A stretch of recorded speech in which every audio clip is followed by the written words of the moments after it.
What is up, Mr. Birkin?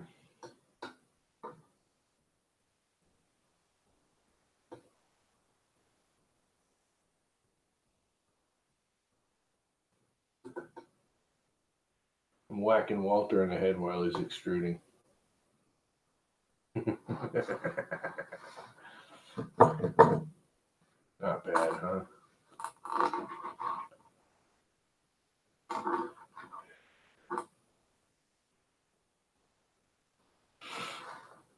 It sort of works.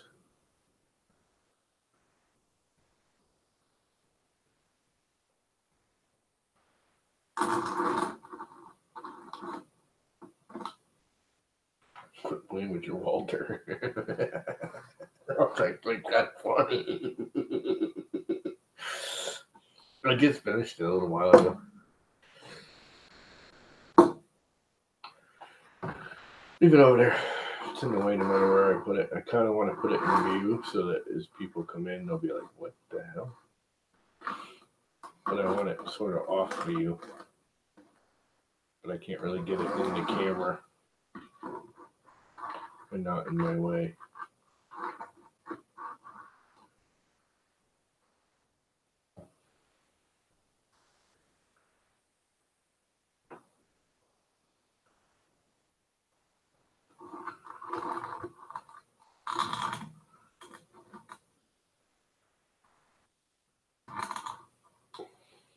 There, good enough. I just want it kind of sitting there and see what people say if they notice it. So what are you up to, man? Anything fun and exciting?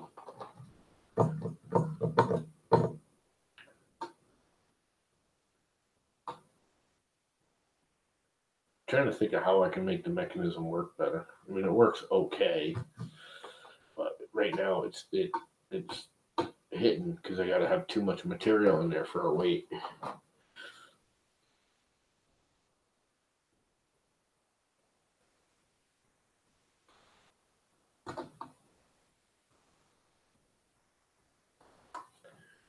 Anyway, figure it out later. Done with it for today. Pretty much spent all day doing that thing.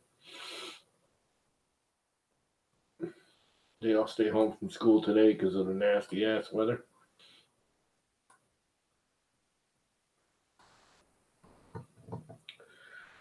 We're just now getting hit with it.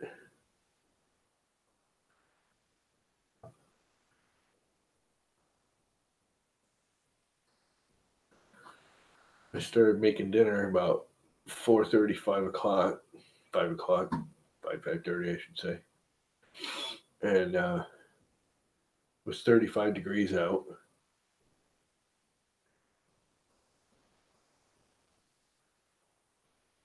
And it's about 35 degrees out when I started cooking dinner about 5:30. It's now 8:30, so in 3 hours, it's now 15 degrees out. And we got like 2 inches of snow appeared. Yeah, well, you guys already had it. We didn't. It's just now hitting us. And as it hit us, it's like they shut the state down, and it's like gone already. The storm's gone. I mean, it's windy as hell out, but the snow's already done.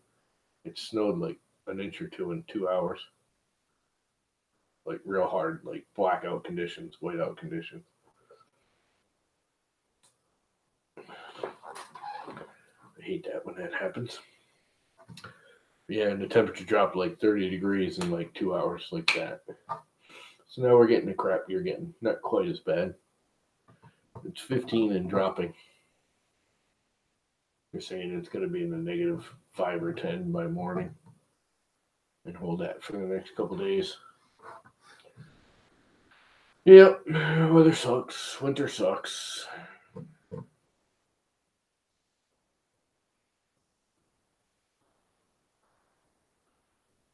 It all sucks. I was starting to watch Neary's there. He's doing the Alpha Wise, but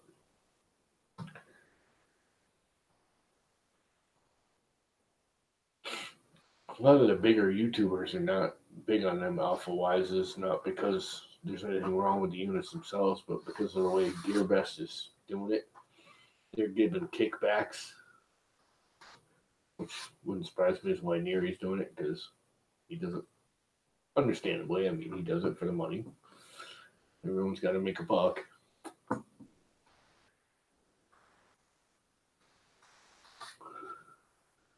But I've seen a few reviews on him. 3D Print Nerd has one. Or not 3D Print Nerd, 3D Print Noob. I never keep them all straight. Guy from Malaysia there.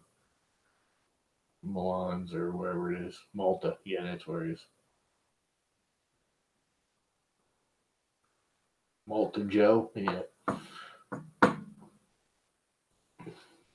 What is up, BVD? You guys want to jump in here?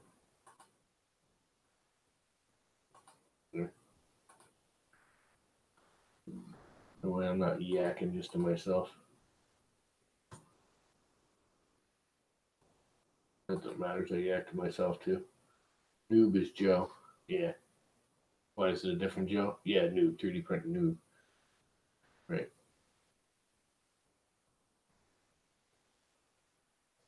Okay, whatever.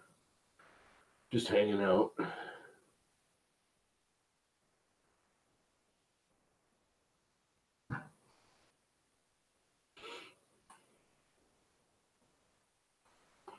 Just kind of hanging out.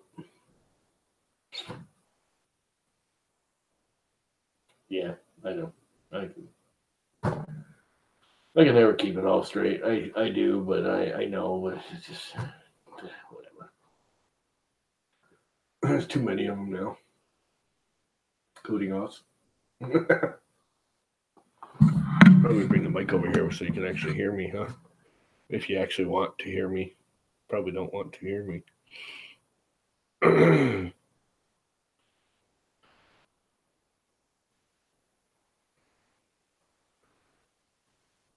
You're way down in Texas, right, Brian? So you haven't gotten really hit by any of this weather. Well, there's areas of Texas, I guess, that are. Texas is pretty darn big. They get snowed in too in the northern sections.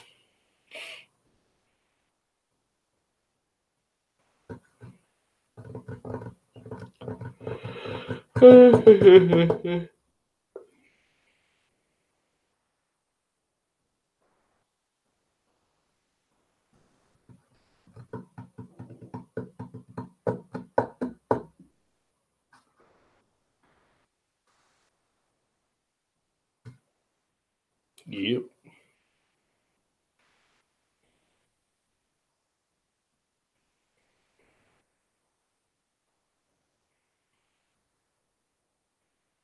Surprised there isn't a town named that. Or is there? Never know. Never know in this country.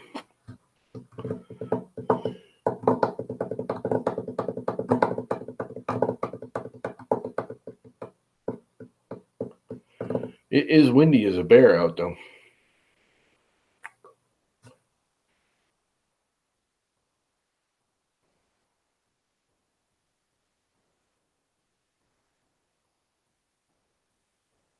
So, anyway.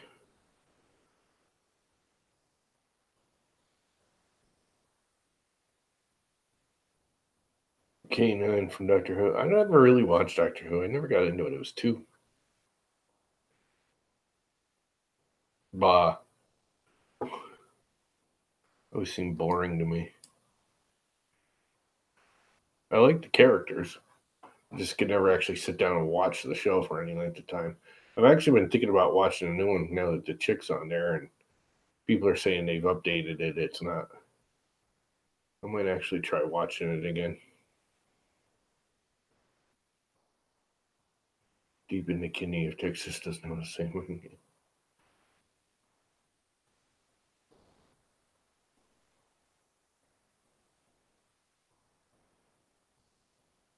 Yeah, this has got some serious cleaning up to do, but it actually works. I got to change the mechanism though.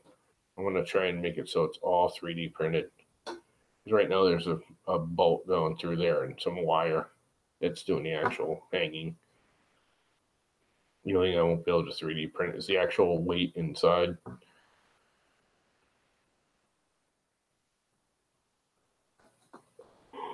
There's no way with printing it 100%. Although I might try it just to see how dense I can get a block at 100%.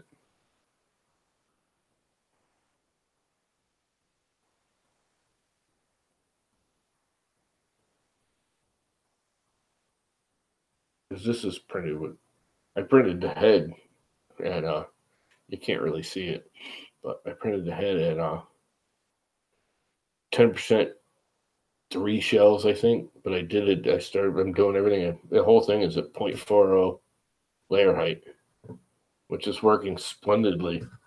I mean, it's far from accurate, and I'm getting wicked stringing out of it. But it's working. It's printing, and it's actually printing pretty ruggedly. I'm surprised how well it is printing.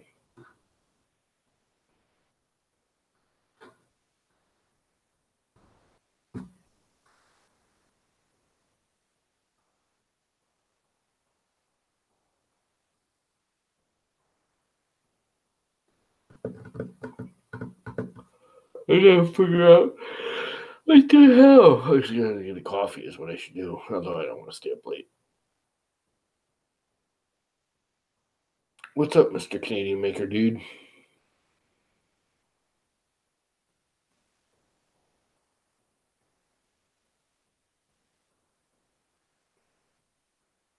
The Maker Dude from Canada. Canada.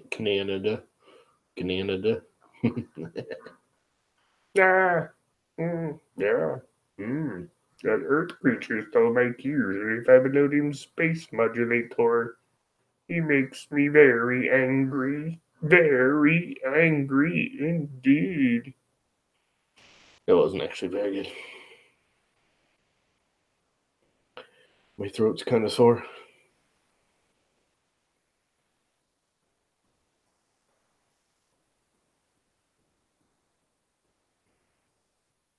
So,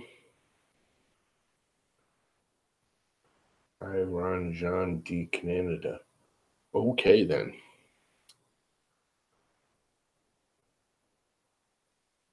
Yeah, Marvin's kind of tired.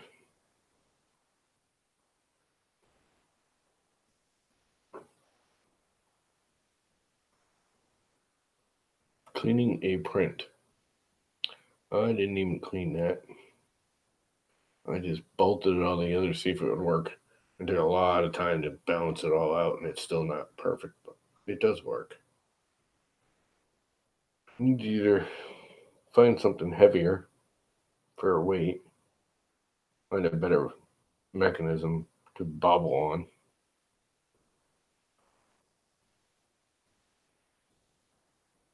Thinking I can print it. Thinking I can do the body in 2 parts. So you split it down the middle, you lay it down. That way you don't need as much support. And I can also hollow out the whole inside and give it more throw room for the weight. Just wonder if I can actually 3D print the weight. I can even at 100% if I can make it heavy enough to counter the head.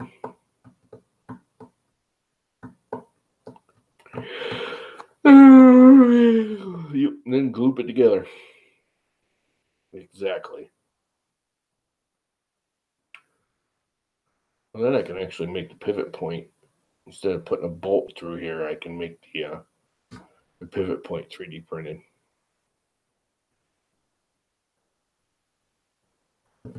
Well, don't yawn.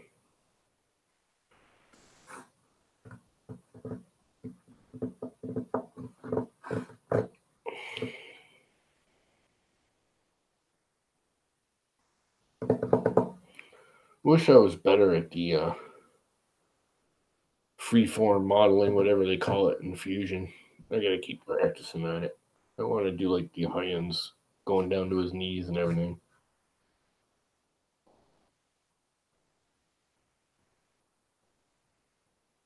Or like put his elbows on his knees like he's sitting there like this.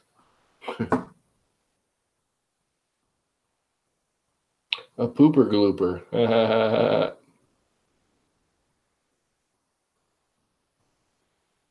That's funny. I want a gloop t-shirt.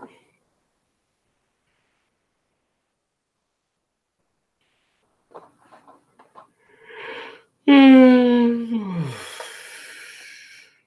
you see? Have you guys even looked at any of that? Goop started doing that contest where if you make something and you post it on Twitter or Facebook or whatever, and you hashtag it to Gloop contest or whatever.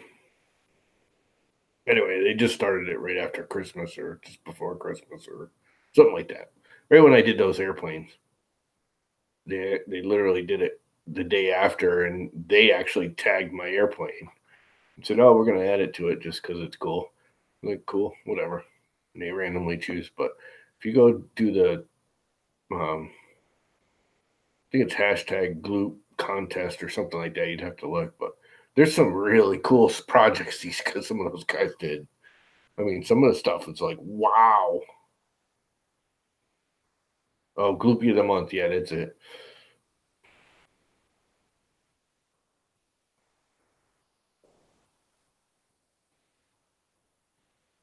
Yeah, you can win the T-shirt. I want the T-shirt.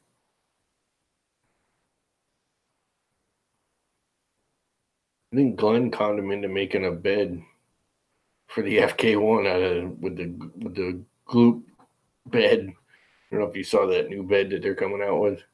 It's just like every other. It's just a magnetic bed. It's not even that high temperature or anything. But they're just gonna make a bunch of different faces for it, which is, I mean, anybody could do that, but sure. Um, but somebody hit him up. I think Uncle Ron said, "Oh, you should do it for Walter or for Fun King's big FK1 bed."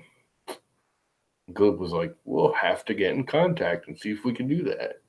Make a massive freaking FK1 removable bed. Thing would be freaking huge."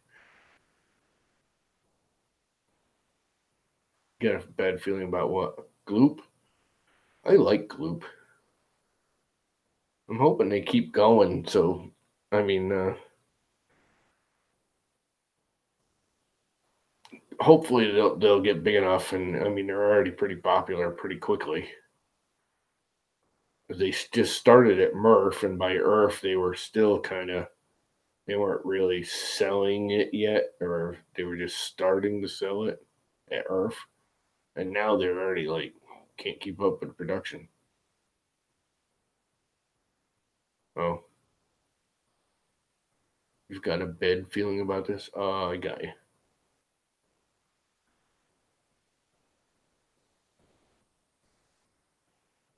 Why are you waiting till August?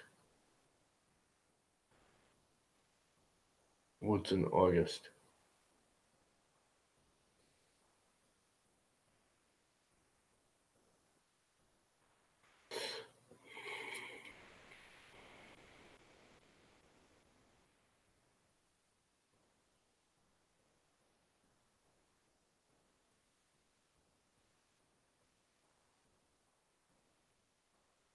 Anything particular, or you just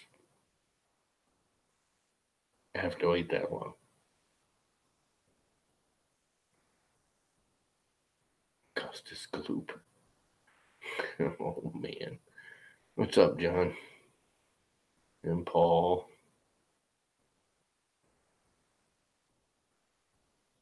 What you guys up to?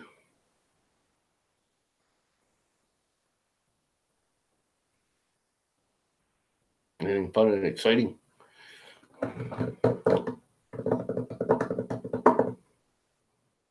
Doing all right.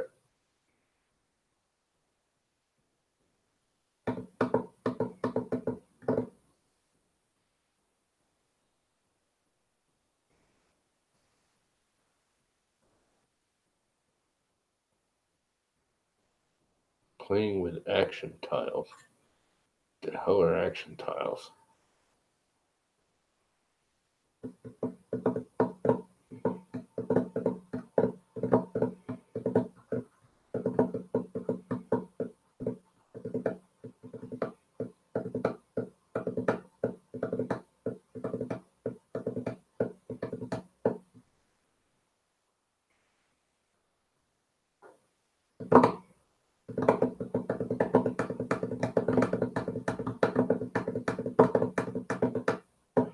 keeping you guys very entertained with my lack of ability of making any kind of musical tone, huh?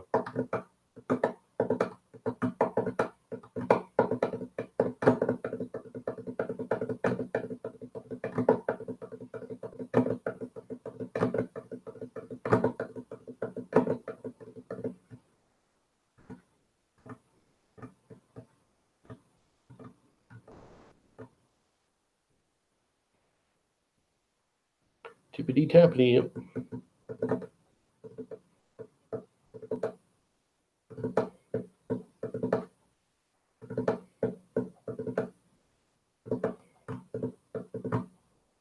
I'd be able to play music, then they give you all kinds of crap on YouTube.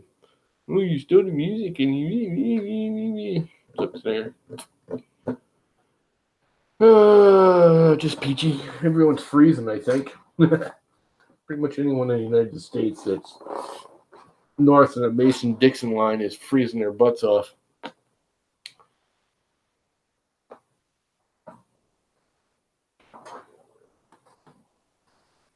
What am I working on? I'm all done working.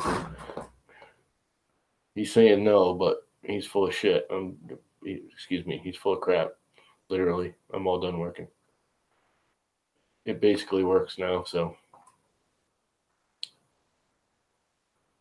It is 13 degrees here, Celsius, or Fahrenheit. Yep, 13 degrees. It was going down to 20. I'm below 20 already. Actually, just went up to 14 outside. Woohoo! Must be heat bleeding out my front door. my exterior thermistor is, can't even say the word, thermometer, whatever. The thing outside, the little sensor outside, is just above my door, the front door. Yep, it's cold out. Everybody's cold.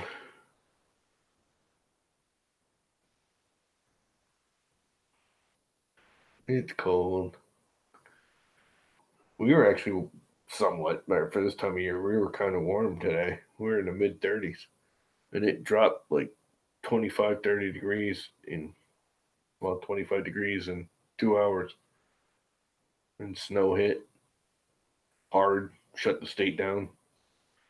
It was literally like, it's funny because Connecticut's so small, and you look at the map, state of Connecticut. There was this band of snow about this wide, about half the state, and it just moved through. It only took 2 hours to move through the state. It was, only half the state wide, and it just shut everything down. Like 2 inches of snow dumped in a couple hours, in less than a couple hours, in like an hour. Just dumped, it whited out the whole state. It's kind of funny.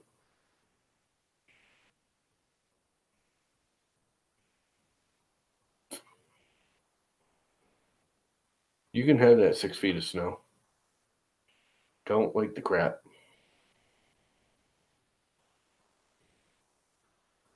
There's the two things I don't like about the snow. The snow and the slush it leaves behind. Oh, and then the mud it leaves after that. Don't like any of it. Hate it all.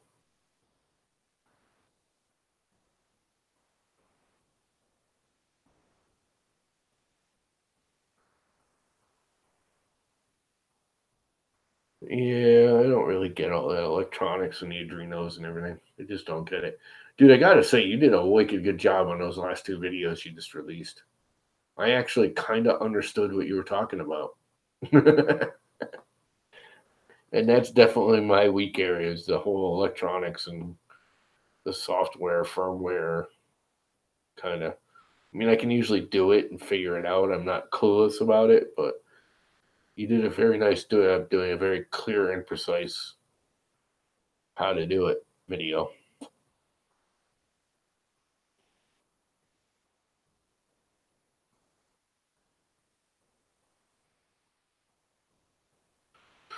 Kidlets to bed, bedlets. The bedlets.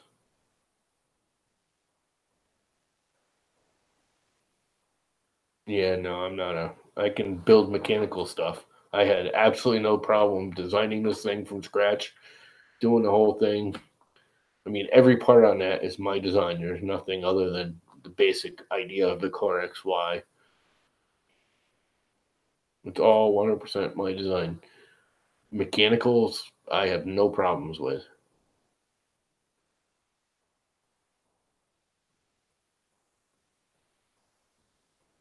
Z screws. Oh yeah, you got to get me some stuff. I can design that like that. I just got to figure out where I'd attach it and how it would work. I'm pretty sure all of those are pretty much the same, aren't they? I'm getting the A-net that's busted up. I'm getting the Frown King. Glenn already told me he's going to send it to me. I'm paying for the shipping and he's going to send it to me. Um, and I'm pretty sure that's all the same setup as the Enders and all the Crealities and all the. So I'm thinking I can figure it out then when I actually have it in my hand, or I can. If you can send me all the measurements and take pictures of where the mount is and how it all works. It needs to be pretty precise measurements, but it's easy to do. Just the hardest part is figuring out where you're gonna mount the sensor and the whole control arm.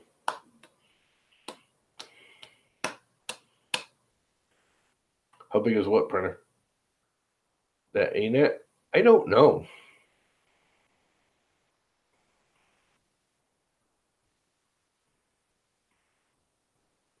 I don't know which Fun King 3D that I made.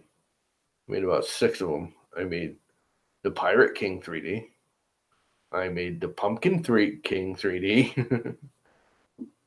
No, it is not an A-net AA. It's an A-net E10, which I think is the same as the CR10, the original CR10, which I think is like, from what I understand, it's like 200 by 250 by 300. It's like a weird size.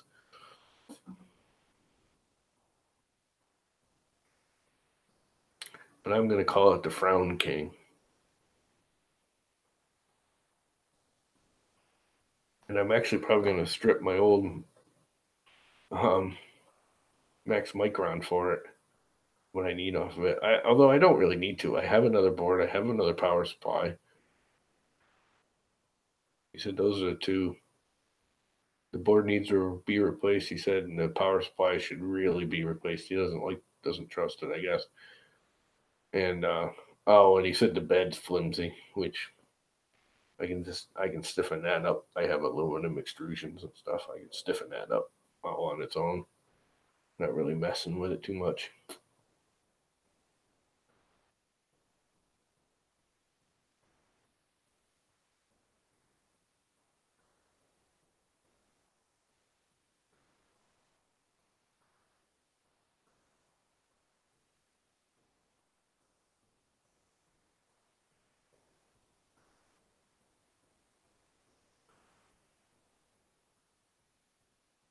I hope the shipping on it isn't too much. He hasn't let me know how much the shipping is. If it's too much, I'm going to tell him forget it.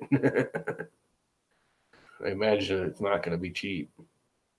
A lot of weight in there with all the motors. So I may not get it depending on how much the shipping costs.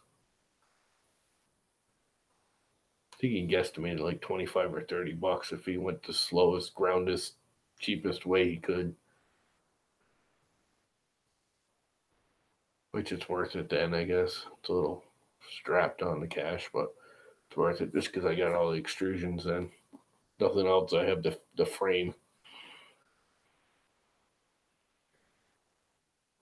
And the frame is just like all the rest of them.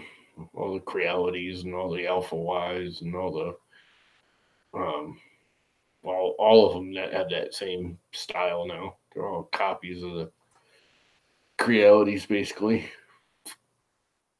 Taking the i3 and putting the wheels on it and just having it run up and down the frame instead of on smooth rods. Which I'm really surprised like Prusa hasn't done yet because it's so much better than the smooth rods. That's the biggest downfall I think of the Prusa MK3 is he's still using all smooth rods. It's like and zip ties. I mean, they work, don't get me wrong. It's functional, but the wheels are much more reliable, better quality. And I mean, you can get cheap wheels and they're still going to be better than the smooth rods with the crappy linear bearings.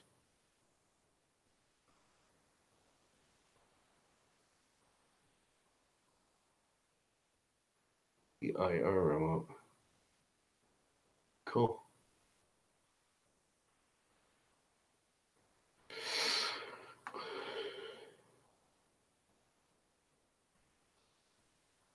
I thought you were putting Kidlet to bed there, Brian.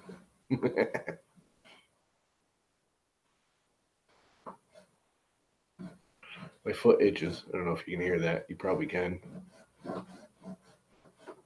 My foot itches bad.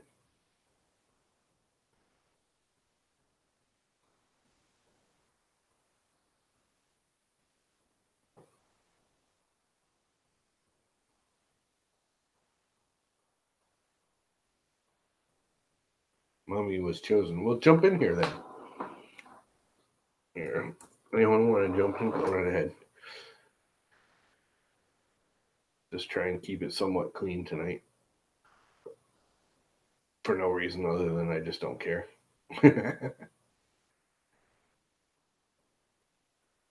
Yeah, that's one of those things I probably should, because I think that's how I could learn how to do all that.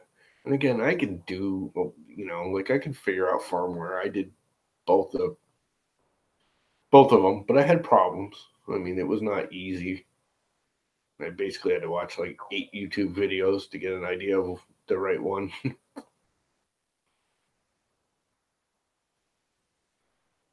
up, Robbie Mac? You can jump in too if you want. Oh, I'll probably delete it after a while.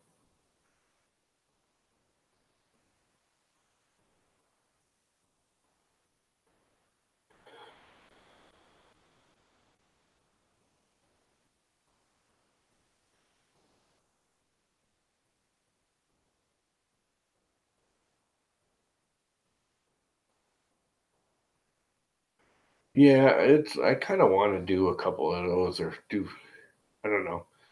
I've got a couple pies because my brother keeps collecting them. My brother's a super geek, like literally. I mean, he's beyond your normal super geek. He's a super duper geek. His actual title at work is computer scientist. That is his title. Computer scientist on his business card. That's the title his company gave him.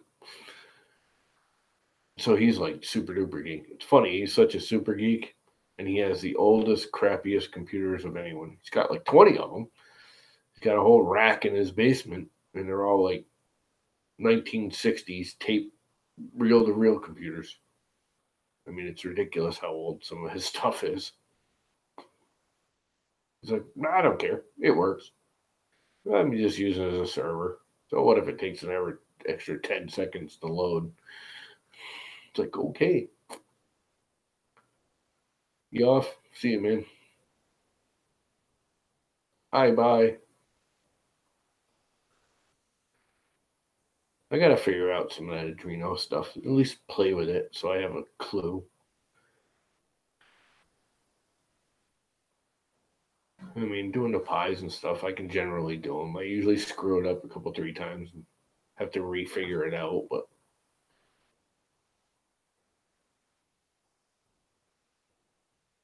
yeah, sneeze. Oh! Oh, crap.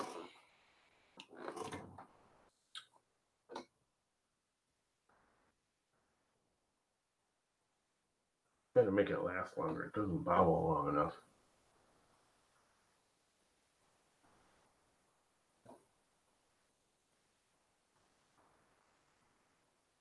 Too much resistance on the joint. Somebody jump in here. So I'm not just staring at myself, talking to myself. really quite annoying. Yeah, and I'm kind of brain dead. More so than normal. Oh! Oh, crap. What am I sneezing for? I should print something. Something like that. It's already 9 o'clock. Yeah, not going to bother.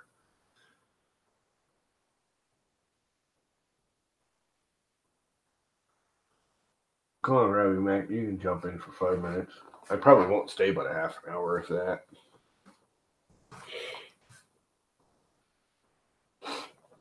Brian said he was going to jump in. Come on, Brian. Follow a little late. You can handle it. I know you can. What's up, dude? Brian. What's up, people? All jumps in at the same time. Now I gotta mute YouTube there. Yeah, you Okay. do. There we go. I made sure I did that before I came in this time. Yeah, I don't even leave it on anymore. I just do the pop out of the chat and then just delete the window altogether. Just leave the chat window running in the corner. And I got to start going back to that. I used to do it on the tablet, and I stopped doing it. I got to go back to it. It's actually easier because it's right there in your face.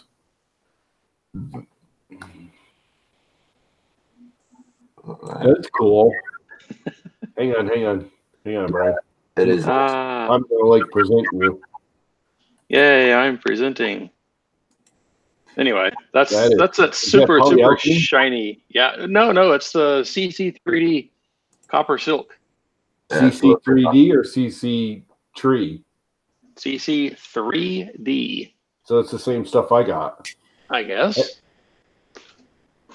Box looks like this. Yeah, that's what I have. I Hang on have a second. I have the bronze and the copper. Definitely need you to post them up on Thingiverse. Huh? Dreaded taxes. You want to do that tonight?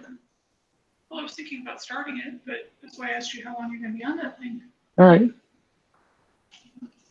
Bye, everyone. I got to do taxes. Oh, crap.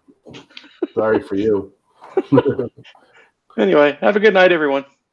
Later, man. Good. And then there was 2. Yeah, whatever. Like I said, I ain't staying long. Just popped on because I somewhat finished Bobblehead. Let's have a look.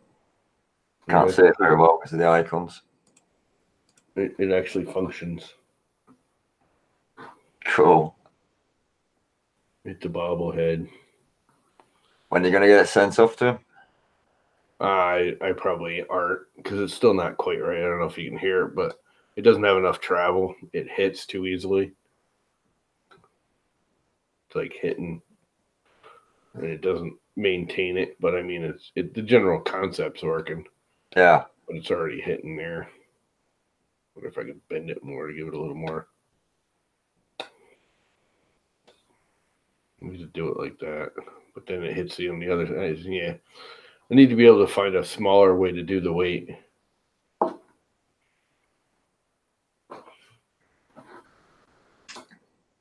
But it bobbles about. If it was in a car, it'd be moving. Yeah, but it would be clanking. Ah, right, yeah. And I got a huge chamber in there. I mean, the chamber is a whole belly of them. Is the chamber. I just need to. I don't know.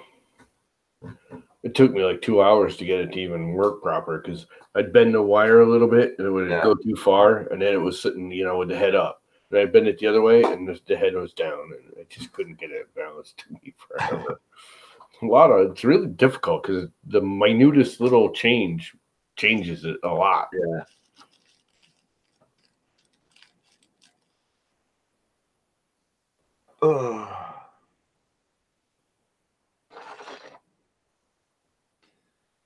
The fight is strong with him tonight.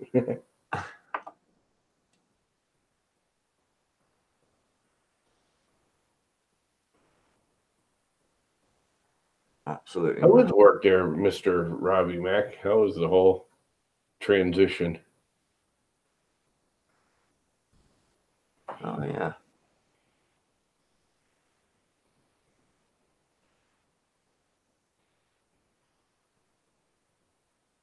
You have like actually a better place to work now, don't you?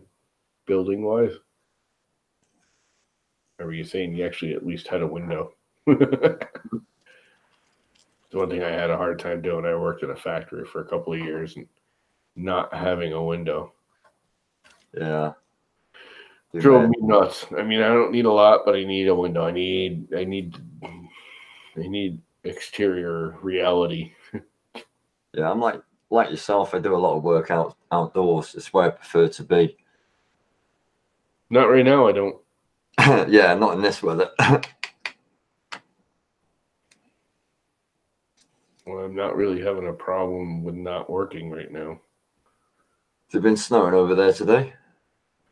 It just started. It like we were actually warm. We were in the upper 30s, blah blah blah, and then the cold front came through. Yeah. It took like 2 hours to drop 20-25 degrees like that, Oh, and a whiteout came through with it. It was just like a wall of snow, and it freaking shut the state down. We got like 2 or 3 inches in like an hour, and it just shut the state down. It was whiteout. You couldn't see.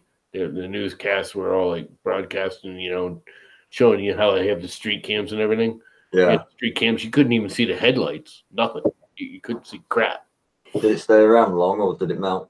No, well, it'll stay because we're getting the ice freeze is traveling across the country, and we just got hit with it this afternoon, this evening.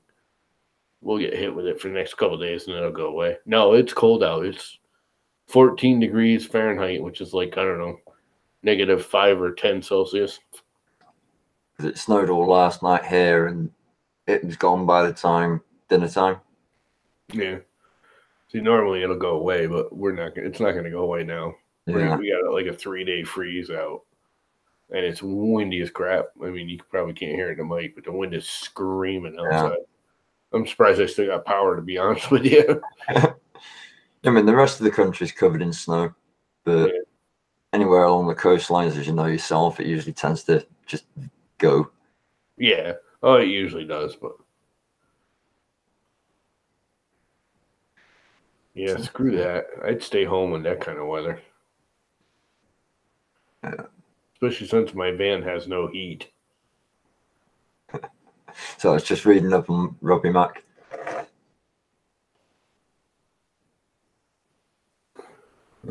Yeah, we're just getting it here in Connecticut. The crap you guys had all day. You guys basically got it last night, most of the country. And it just hit us today, this afternoon. We were warm most of the day. Then we got whacked. They made a big deal out of a couple inches. It was bad. I mean, it's not a lot of snow, but it was a lot of snow in a short amount of time. Yeah. I mean, I actually didn't even get that much. Most of the state did. I think there's a half an inch out there, if that. And it's done already, I think. It's like usually in the UK, 2 inches of snow and everything grinds to a halt. It's just not designed for snow. We'd never get it here on the shore. You can go 5 miles inland, there's probably a foot of snow. Here, there's an inch, if that. Mm. The salt air keeps it from snowing too much. It melts in the air. Yeah. Turns to slush. Slush. So you done with your moon yet?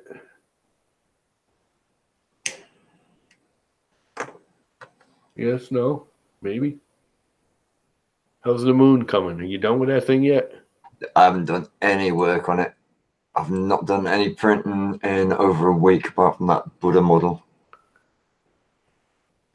Well, why is that? No excuse, really. Just need to sort out the get up and go and get it done. Yeah. Plus, it's just You're at that point where now it's actually work instead of fun and exciting. yeah, Yeah. I Yeah. know that feeling. Yeah, man, I constantly Yeah. hassled on Thingiverse. When are you going to bring out more Mad Max? When are you going to sort of like bring out more tanks and stuff? And it's like, oh, they're half done. I was going to try and get the Mad Max stuff done this year. I probably will do. Just wait for this cold to go and I can start feeling normal again. Have the windows open, enjoy the heat. Mm. I'd like to open a window now, but And then ain't gonna happen. It's freaking cold out there. and wait for all the summer to kick in, and then spend all day indoors. I don't need this printer on.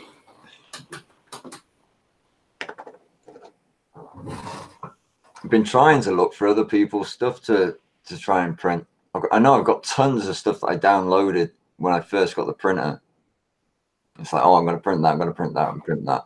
It's just a hard drive full of stuff, and I haven't looked at it for ages. The wind is screaming out there.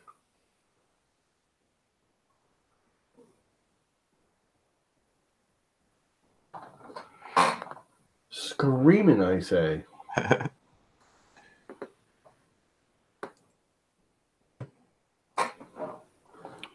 I think my neighbor is unknowingly tagging onto my Wi-Fi. Not good.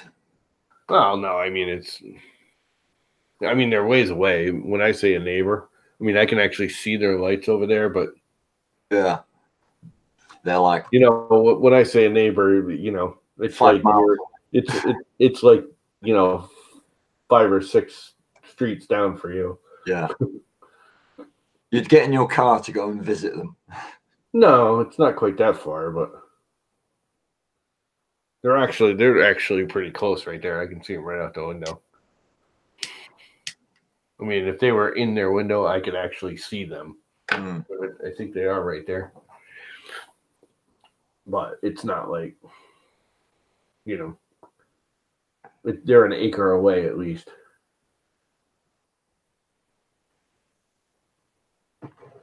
I don't think I've seen a garden around Colwyn Bay that's even got an acre in it.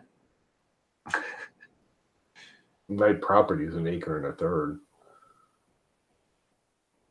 It used to be 12. We sold all the back. When we sold the back, we sold the whole. We're landlocked. Mm. We sold all of it going around us in the driveway. We don't even own the driveway anymore, and all out front. Sold the whole kit and caboodle because they were supposed to take care of it. Of course, they don't. I end up taking care of it, but whatever. It is what it is. As it happens. Yeah. Well, they got backhoes and excavators and all kinds of stuff, and I end up going out there and doing it with a shovel. Like, just fix the freaking backhoe and drag it up and down the driveway, will you? Oh, this is broken in the backhoe and that's broken in the backhoe. Well, then get rid of it. Yeah. You know, don't just hang on to garbage. I hate that. If it's not working, either fix it or get rid of it. Don't even need it. The thing's a monster. I mean, I used to work for him. The guy that lives out back or lived out back. That's the problem. Is I grew up with him. Yeah. They used to live over there. We sold them all the property because they were family friends for literally generations. His great-grandfather, his great-grandfather and my great-grandfather used to own the store together years ago. I mean, our families have been intermingled for literally 3-4 generations. So we sold him the whole property because my parents were getting old. I wasn't even living here at the time. I was living out on Long Island. My brothers are all gone. So when he went to buy the back, he just wanted the back 3 acres. We're like, dude, just take the whole thing. You got all the equipment. You know, he's in construction, blah, blah, blah. You know, that way you can take care of the driveway and everything. It's your responsibility. My parents are getting old and blah, blah, blah. Well, he proceeded to die of cancer 5 years later. So now it's left to his wife and kids who are useless. I mean, they're nice people, don't get me wrong. They're just, you know, they're not construction oriented people. Yeah. So when it comes to, you know, running a backhoe, not happening. I'm like, just get rid of the backhoe. Whoa, it needs backhoe. Whoa. It's like, and now it's just a rotting lawn ornament. And I mean, it's a monster. It's a huge, I don't know, it's some kind of, it's actually English made, extend a hoe, way above and beyond anything you need for the yard. I mean, it's a construction site monster. It's made for big foundations. All you need now is like one of them little one step up from a garden tractor, if that makes sense. That's all we need to take care of the driveway.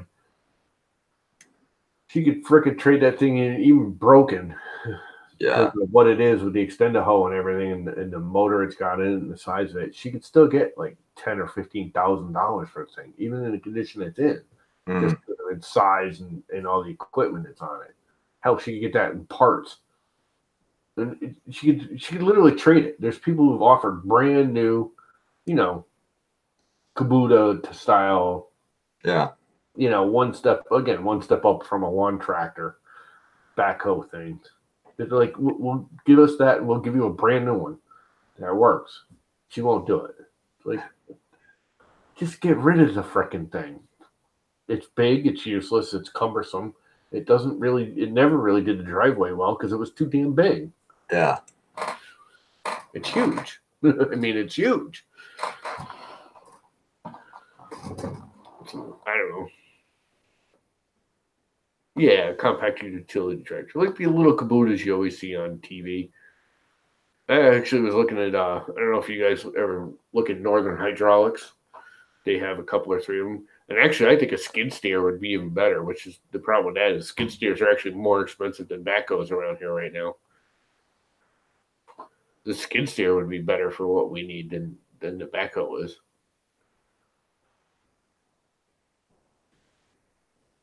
What does he have, the compact utility tractor? Yeah. Or a skid steer. I'd much rather have a skid steer. The problem is I can't operate any of them. With my broken neck, I can't turn my head far enough. So I'm not allowed to drive one. You know, I can't, if I start backing up, I can't turn my head to look. That's it. Yeah. As far as my head goes, I can't look over my shoulder. So I can't drive any of them. I can't drive a backhoe or a skid steer or anything. I mean, I could do it. I know how. I just can't back them up. Can't see what I'm doing. And mirrors don't work with them things. There's too many blind spots.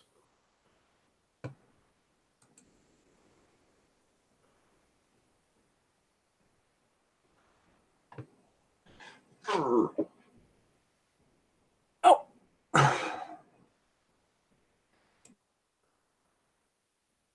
Yeah.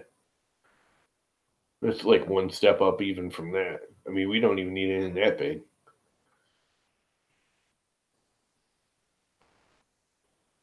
I mean, they even got plow attachments now for them. Wrong window. What'd you do? Kill it?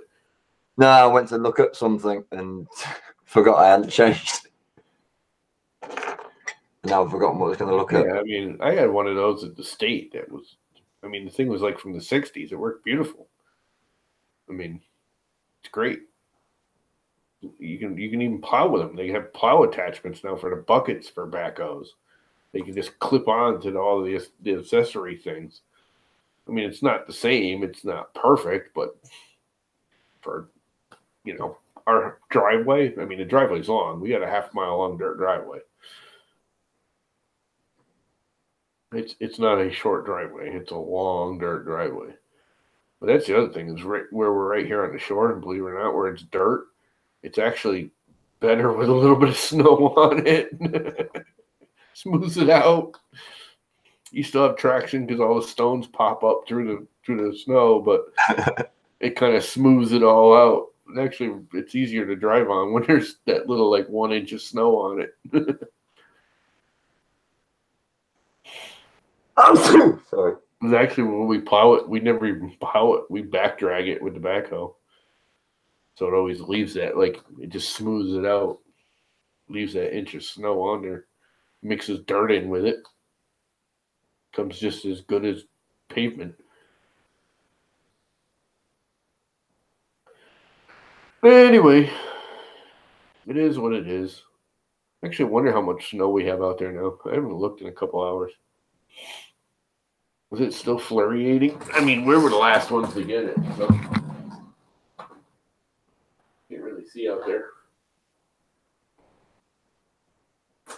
It's all very blackness. Let's see what the white. old satellite says. No white stuff flashing past your window then. Huh? No white stuff flashing past your window.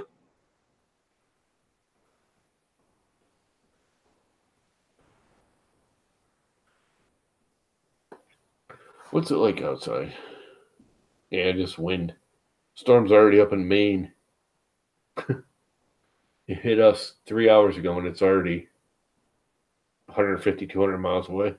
Actually, even more than that, 300 miles away. I think it's about 300 miles to Maine, yeah. 50, 100, 150. Yeah, it's about 300 miles to the Maine. 250, 300 miles. Just short of 250, probably. To the border.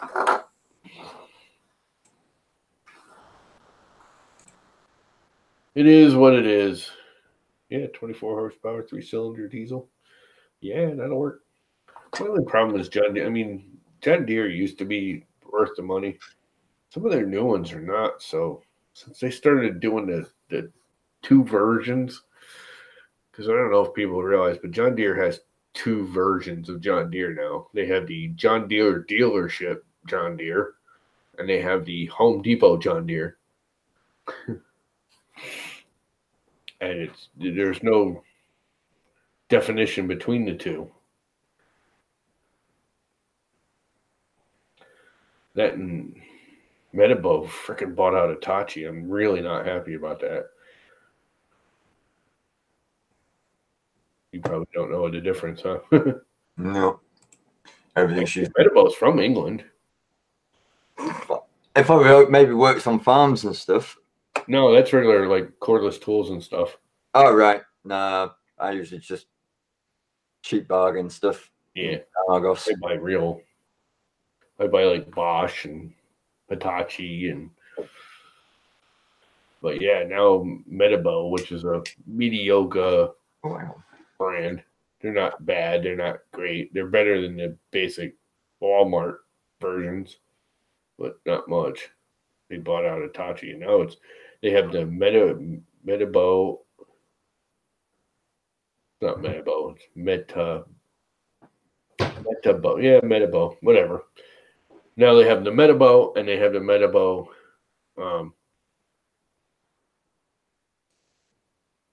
HTD, which is a Hitachi tool division. So it'll be Metabo and Metabo HTD. When I first heard it, I was like, well, that sucks, but I was kind of hoping all the old Hitachis, because I need a new Hitachi makes everything. They only bought the tool, the cordless tool, and the electronic construction tool division. Yeah. The tools. All the Hitachi tools. There will be no more Hitachi cordless saws and circular saws and chop boxes and all that cordless tools. They're all going to be Metabo. They're already converting. If you go to Home Depot, you'll see the Hitachi and the Metabo HTV right next to it, and they're the exact same machine. Just they put the new labels on them already. Yeah. Which I knew was going to happen because, like, about last year, they started getting really Hitachi's stuff went down in price really badly. All their cordless tools dropped in price like ridiculously.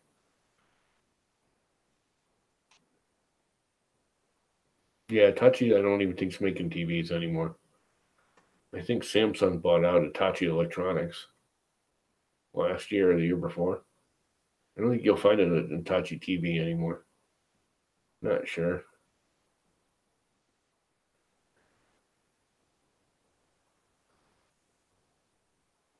I think Hitachi's selling everything. I think the Hitachi industry is going under. They're not so much going under, but just selling out.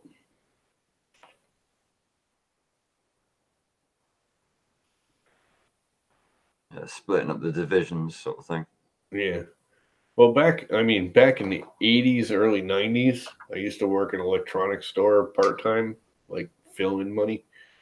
Place called Lizer Sound. None of you guys probably heard of it, but it was one of these small, tri-state electronics chains.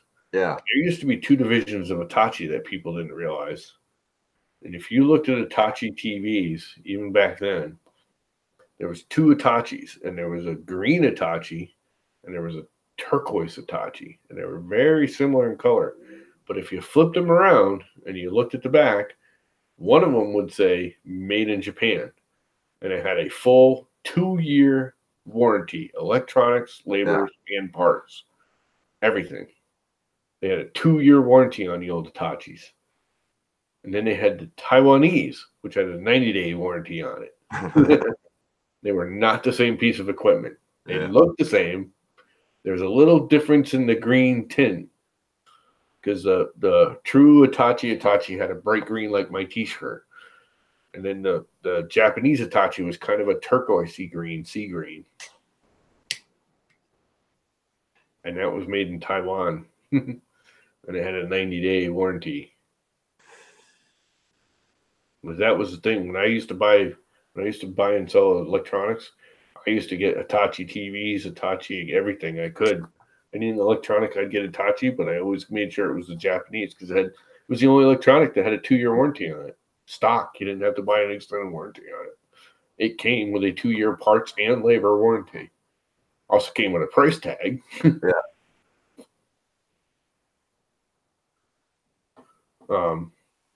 Mitsubishi had the same thing too. Mitsubishi had a 1-year and a 90-day. They had their own. The Japanese ones had 1-year warranties, and the Taiwanese had 90-day. Like most electrical goods over here have a 1-year warranty on them. But if you got it from a catalog, you can get a 5-year warranty added to it, which is brilliant. Yeah, money from some, and that's a secondary site. I hate those extended warranties that are covered by no-name electronics repair company that usually go under before the 5 years are out. Yeah. Well, I had a hi-fi that was 3 years in. I had the extended warranty on it, and the CD player died on it. It was all a complete unit. Yeah.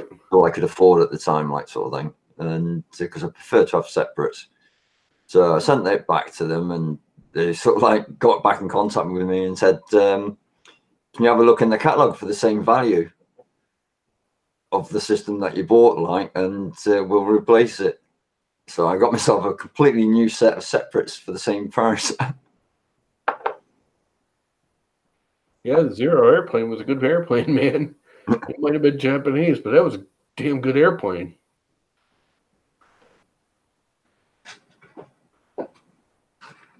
The Zero was smoking our butt in the war until we came out with the Corsair. There was nothing that could take it on and win in a dogfight.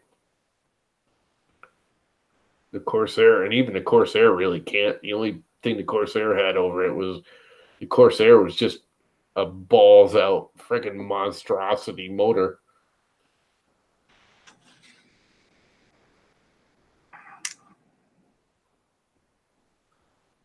Corsair was the freaking king of the air at the time. I mean the Zero.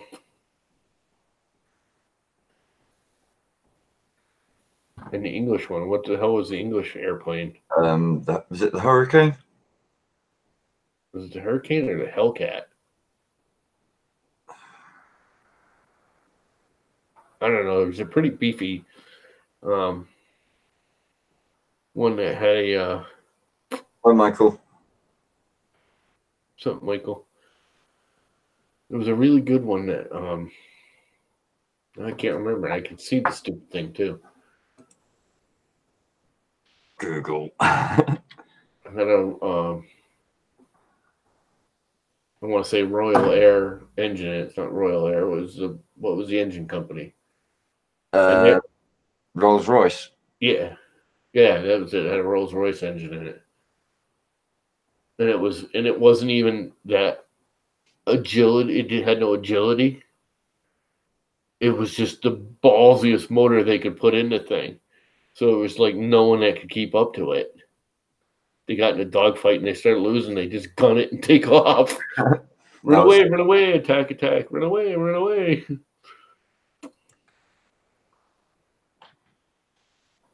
Yeah, the P-52 or P-51 Lightning, wasn't it? Wasn't that what it was?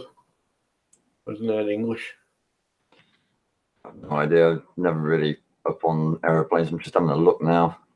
Oh, I especially thought the Corsairs and the Zeros. The Zeros are, I don't care if they're Japanese or not, they are freaking awesome airplanes. Well balanced. Oh, we had the Meteor. That was the first jet aeroplane. Yeah, the P-51 Mustang. That's what it was. Spitfires.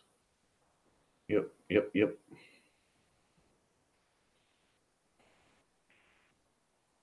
I think one of our most successful aeroplanes was the Sea Harrier. Spitfire. Yep. That's the one. All right, Spitfire. Yeah, with the And the P-51 Mustang. That's the same airplane, isn't it? And the Spitfire and the Mustang actually the same airplane. I don't know. I can't remember. had the Rolls-Royce Merlin engine in it. Was it? Yeah, they're pretty cool. They just looked cool too. Yeah. Yeah, no, I know they're not. I thought the minute I said that, I knew. I was like, no, they're not the same. Mustangs are really cool looking. The Corsair, I still think, is like the coolest looking old fashioned airplane. It just looks cool. It's that whole gull wing shape for the wing. And they were just, I mean, they had massive engines in them. It was an ultralight airplane with an engine that was like 8 sizes too large for it. In fact, wasn't the Corsair the first airplane that could climb vertically without issue? It could climb straight up without any problems.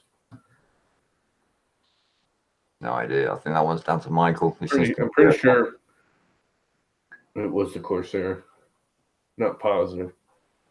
It was the first airplane that could climb vertically without using any wing. The motor could actually pull the whole plane straight up in the air.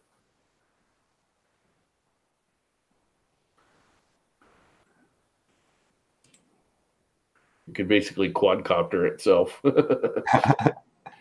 Oh, that might be the Sea Harrier.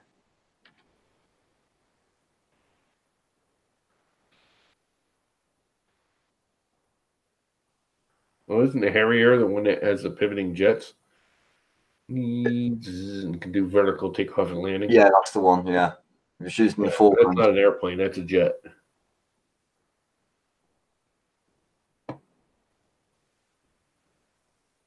Airplane wise, Did I say Corvair? I'm not great with the English language, if you haven't noticed. I'm always replacing words with other words.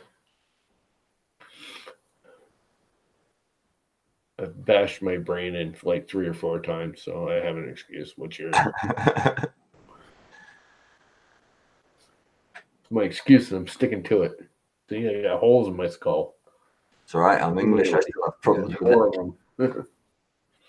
Where they bored into my skull. Oh, excuse me. Yep. Airplanes were cool. I liked airplanes. I used to be when I was a kid. We used to go down to the air shows and stuff. I was going to join the Air Force. I saw Concorde taken off for the first time from Heathrow. Never seen a Concorde. Heard a few of them. Never seen. Big things. Huge. Well, to me it did at the time because I was only a little kid. Yeah. I never got into flying the RCs because I don't. It's too wooded around here, so there's no place you could actually Yeah. fly, and it's too controlled because where we have the. I mean, even before the whole RC nightmare that started with the quadcopters in recent years, we always had major restrictions because there's too many military bases around there. I got the sub base. I've got that's only 10 miles away. I've got Electric Boat where they build all the nuclear submarines. That's 10 miles away. Also, I got Millstone Nuclear Power Plant, which is only a mile away. Not even a mile away, I don't think, as a crow flies. I'm starting to think over your place, even if you had a nuclear bunker in your back garden, you wouldn't survive because each one of them's got a target on it. Oh no, that's 9/11. Dude, you wouldn't. I mean, the whole country shut down. This place went into freaking lockdown around here because there's so much around here. Yeah. I mean, because the thing is people don't realize is Millstone right there. Millstone Nuclear Power Plant is less than 5 miles from the sub base, Electric Boat, the National Guard Station, which is our terrorist training camp for the feds. I have the largest terrorist training camp, right? Like Millstone Power Plant is a mile that way, and Stone's Ranch is like 2 miles that way.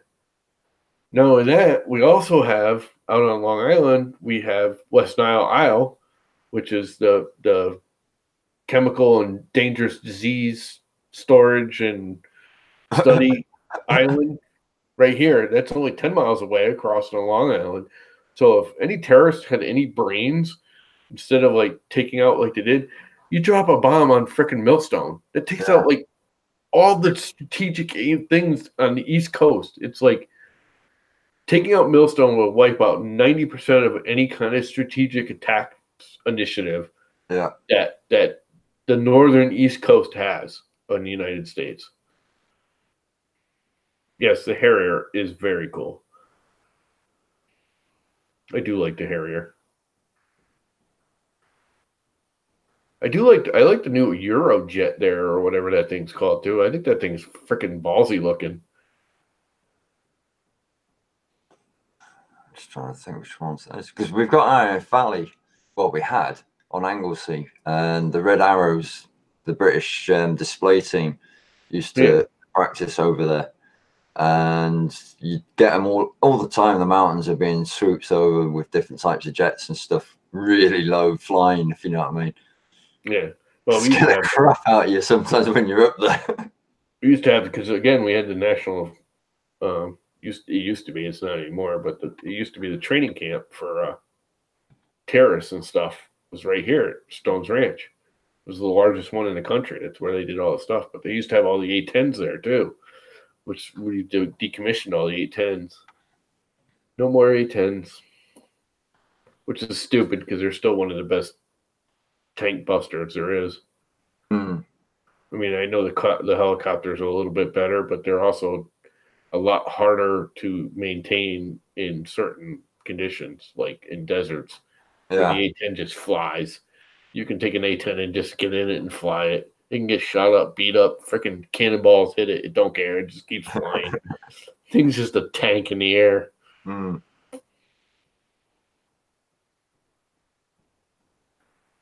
Yep. Amtrak. It's right here. Telling you, people don't realize you hit Niantic, not even New London or Groton, which is where all the military bases really are. But if you hit Niantic, because not only would you hit all the military bases, you'd hit all of the Amtrak's major junction, the north-south track and the east-west track meets there in New London or Niantic. Plus, you take out that frickin' West Nile Isle, boy. Plum Island is. You get that place to bust open, you've got some serious issues. And that's where all the storage is for all the, diseases and chemicals and.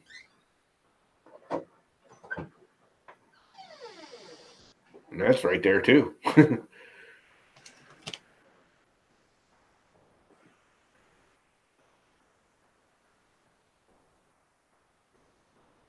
They throw pine cones in the reactor in State College and then plant them and watch them grow in pretty colors. Yeah, that's probably really smart.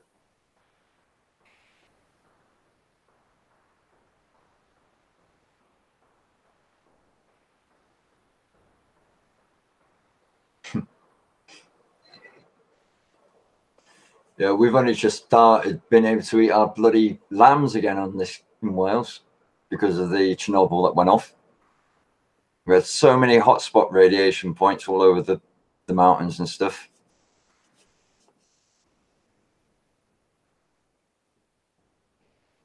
Yeah, well, I mean, the biggest thing about Connecticut is we're literally right at the mouth of Long Island. No exaggeration. Straight, if you take my house, right where I'm sitting right now, and you go straight north, you hit the lighthouse at Orient Point. And it's what, 5 miles or 8 miles across the sound. We are literally the, tactical, whatever you want to call it, military spot. We have the sub bases. We have the right up the river is a Navy training. Oh yeah, the Naval Academy is right here too. Forgot about that. That's right next to the sub base. That's for the whole country. The Naval Training Academy, Coast Guard Academy. That's halfway in between EB and sub base. I mean, every kind of major military reaction defense is right here for the northern East Coast. We used to use a lot of coal, Robbie, but then a lot of nuclear power stations. We've actually got one on Anglesey, which I'm not sure if it's a Chinese or a Japanese company are trying to buy. We want to see it closed down and cleaned out. But the ones that start it up again. Do you hear about the one out on Long Island, nuclear power plant? Is that the one that nearly went bang a long time ago? Yeah, it fired up for 1 minute. Yeah, brand new. They discovered there was a hairline fracture all the way up and around the whole containment concrete tank. And it would cost more money to repair it than it was to build the actual power station. So they built the thing, took them 10 years and billions of dollars to build it. It ran for a minute, and now they have to spend billions and $10. Matter of fact, I think they're almost done. They had to decommission it and tear it all down. That was a big, bad thing. Yeah, we nearly had a meltdown here once. I'm trying to think of which one it was. Yeah, because that happened right after the 2 Mile Island meltdown, which was, that made everybody super concerned because 2 Mile Island happened, and then the one in right after 2 Mile Island, or right before, the Russian power plant blew up. Yeah, that was all within like a week or two of each other. Everyone was like nuclear scared. Yeah, I mean, if a station went off in the UK, that'd be it for the UK. Everywhere would just be contaminated. Yeah. And then we would become the immigrants trying to get out of this country, and then we would be getting all the shit that we're giving everybody else. You've got your own country, go back. Yeah, but it's full of nuclear radiation, doesn't matter, go back.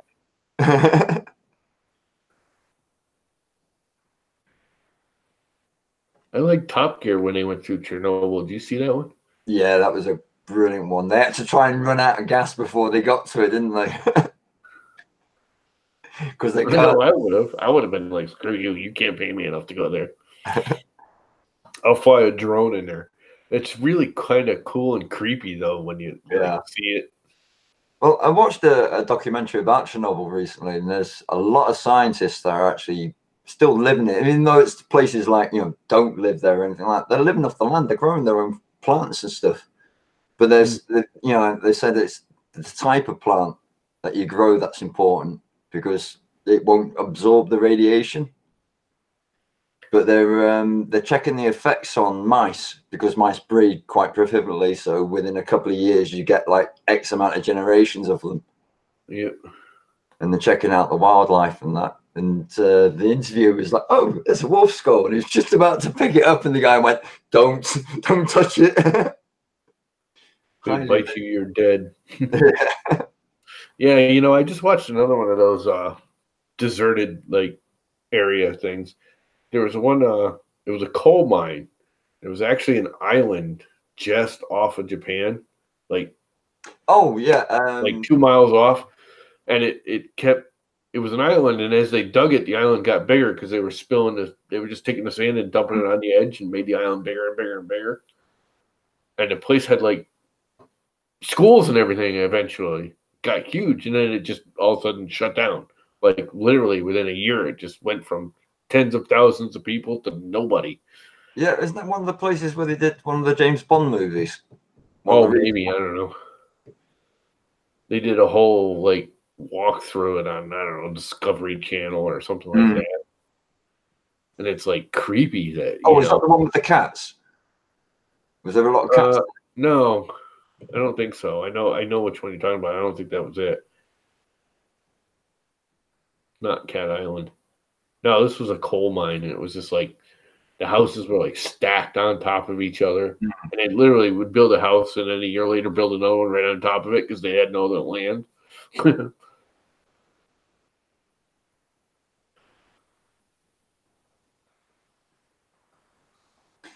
cool, isn't it? News.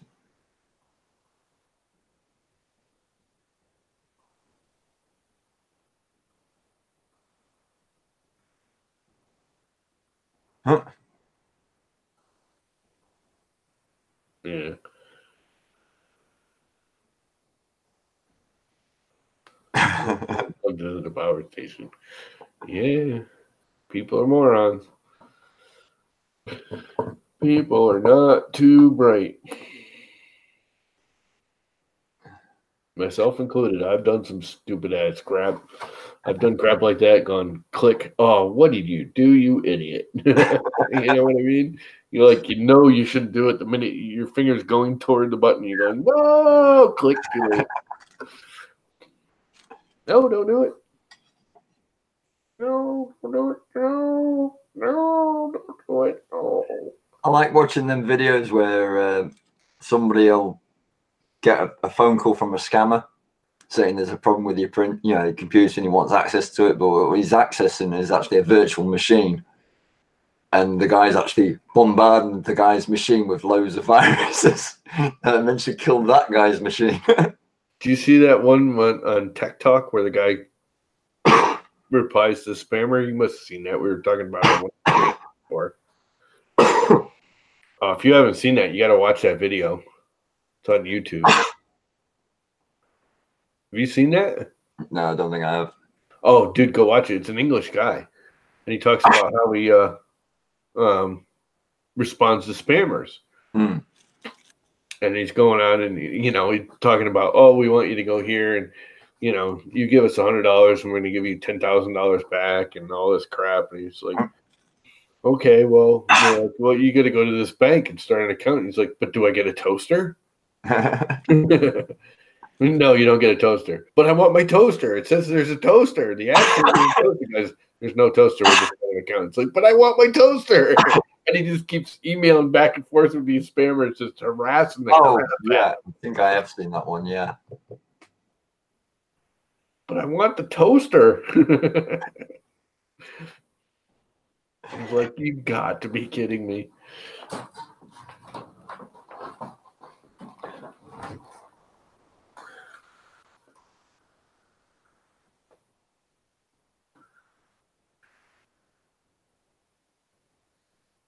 Yeah. Viruses. All that stuff that Russia's attacking everybody with now.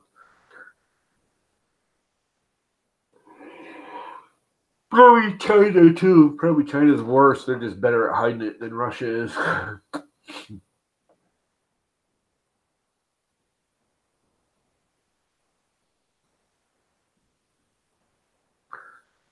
Yep. There's so much you can do.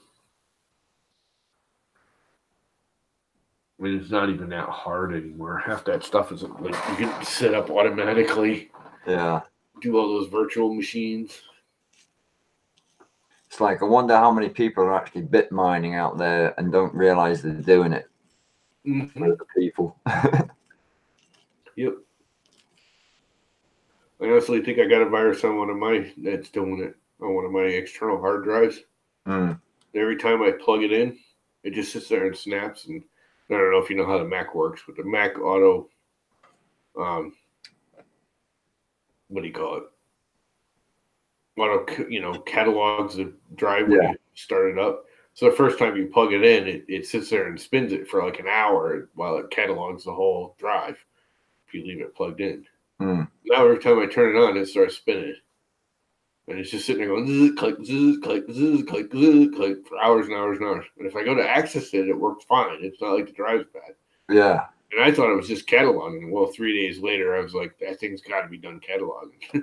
And then I do a repair and I do a virus check on it. It cleans everything out. It stops for a day, and the next day it just starts doing it again. And it's the only drive that does that. So I'm thinking it's got something on it that shouldn't be. So I got to pull everything off of it that I want. And the problem is it's probably attached to some file I want. So the next drive I put it on will start doing it. Yeah.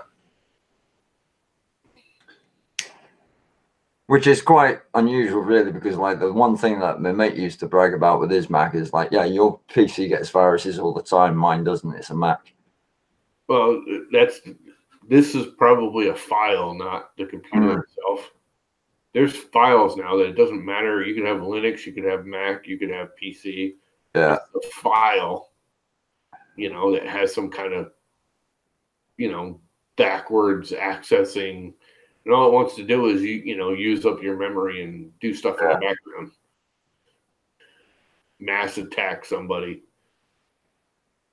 People don't realize when they, shut these, when they attack the Kremlin or whatever, or they attack the Pentagon, they don't use these massive computers. They make a massive computer out of tens of thousands of everybody else's computer, and they just take over your computer and have it, attack, and they all do it at once.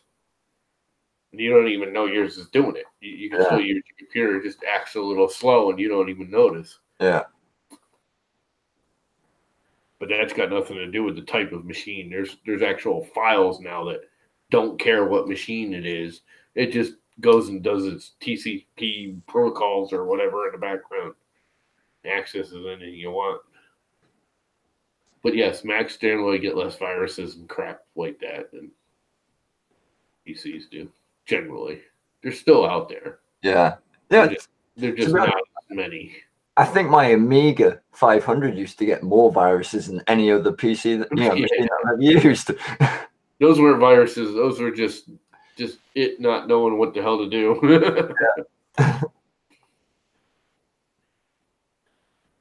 Yeah, the Amigas were not. They ran well when they ran. Yeah, they were good fun. I mean, I used to own the Atari 500. And everyone was like, no, you made such a big mistake. You should have gone for the Amiga. And I was like, well, no, because I was more into my keyboards and stuff, and it had a MIDI built into it and, and all that sort of thing. And eventually I did go over because the games were near enough the same. And but I enjoyed the Amiga. It lasted me longer than the Atari did. Yeah, I did the Commodore 64s and all that crap when I was a kid. See, I only like the Amstrad 486 because its graphics were, like as you say with the Commodore 64, if you were drawing, you'd end up with color blocks going over the lines and stuff. Yeah. You didn't have that with the Amstrad. It was like you draw a line, it's one color, it's perfect. And yeah, when I really started getting into it, by that time, the Apple had come out with the Apple II, and then I was stuck on that. The Apple II was just king of graphics at the time. Draw extra. I did a lot of that basic programming back in the day. I made a game for the Apple II. It was really cool. It was a tree with a hole in it, and a little squirrel would pop his head up, and he drove your tank up, and you try and shoot the squirrel while his head's sticking in the hole. You had to time it just right so his head was sticking up. You had to drive up, wait for his head to pop up, and shoot him before he dropped his head back down. Robbie Mac, I'm sure you've actually still got them as well.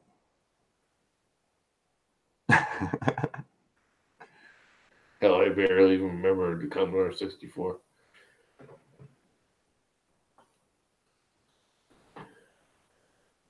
I didn't really do the Ataris. I did the Atari video game units, but I never got into their computers. So I used to work with a company called Magnetic Fields, and they did stuff for Gremlin Graphics. And I love the old 8-bits. That's when you could make money with games without a huge amount of cost going into it as well, if you know what I mean. Four of your mates could knock a game out. Yeah.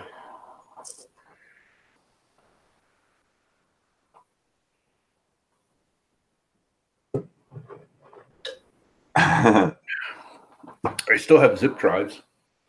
Oh, I've got a zip drive in the drawer somewhere, but I don't put a tape in it because it just spins it right to the other end and kills the tape. It's not a tape, it's a disc. Hang Zip on. drive's a disc. Is it? Mine isn't. A zip drive? 100 megabyte zip drive? I don't think Zip made it. They might have made a tape first. They were famous for, they were the first one to make the hard case floppy. It's still a floppy disk, it's just got a hard case on it. It was 100 megabytes instead of 256.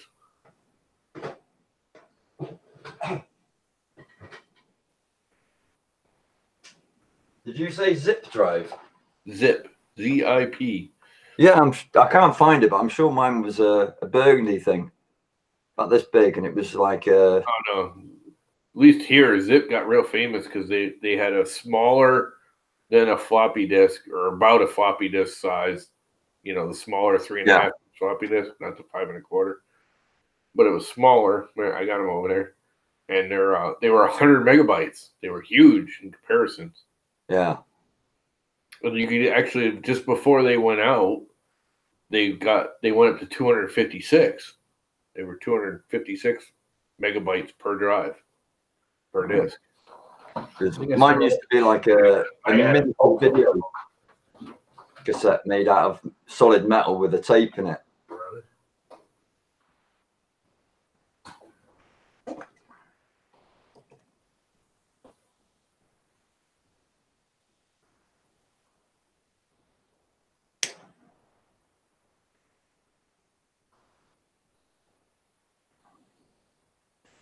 And on the Amiga, I used to use a piece of hardware that would allow me to record straight onto videotape. So I could put all them discs onto videotape.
You know what's even funnier? I thought they got rid of them. They're actually bagging them up to get rid of them. Brand new, still in the plastic wrap, never been opened. You want to put that on eBay? But yeah, they're the same size as a regular floppy disk, but they're 100 gigabytes or 100 megabytes. Yeah. And they were a hard case. That was what their big thing is, a hard case at 100 megabytes. What was a regular floppy disk? Like 200 megabytes maybe or something like that. Yeah, brand new, still in the package. Never been opened. Still got some 3 1/4 or 3 1/2, whatever size they are. Floppies over there too, still brand new in the package. Never been opened. CDs, rewritables, still in the package. Never been opened. Stacks of them. I don't know why they buy that crap. You know, I wonder how much that would be worth though, unopened. To a collector, quite a bit, I imagine. I bet I have a drive around here too somewhere if I went searching. Problem is they were all scuzzy back then. I don't even know if there's a computer left that can read scuzzy anymore.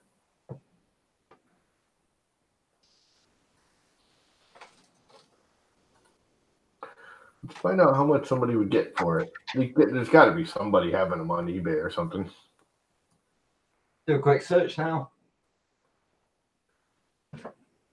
These are the 100 megabyte ones. Yeah, they are the 250s. The Zip went 250 just before they went away.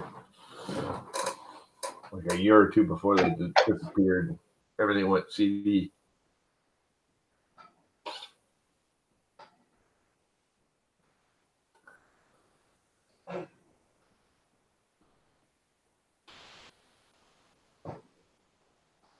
Zip discs.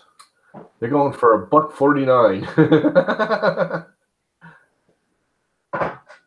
How much? How much were they? Fujifilm zip disk, 100 zip disk, IBM formatted, with storage case, 5-pack, colored, unopened, $9.99. Sony zip disk, $1.79 with a $5 shipping. Ooh, somebody's gone for 2 of them. The same thing, the Fujis, which were the best, for $7.99 unopened.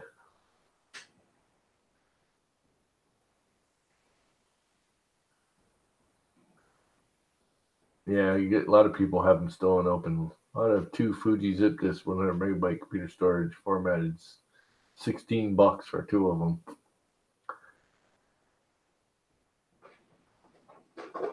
I don't see anyone buying them though.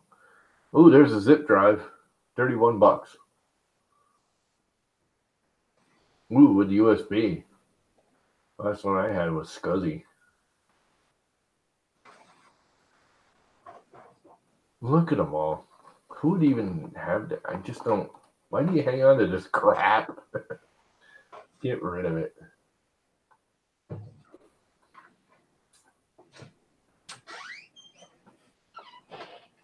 I wonder if there's a way you could use them with like a Pi.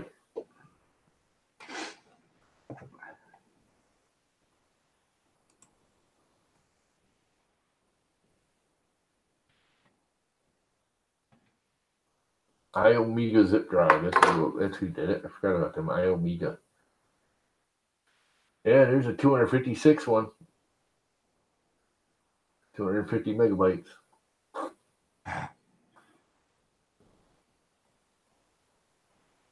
Megabytes. 100 megabytes. Aren't like our files bigger than that now? Yeah. Like our STLs are almost that big. It's like that Shadow of War game that Middle Earth one. It's like 50 gig.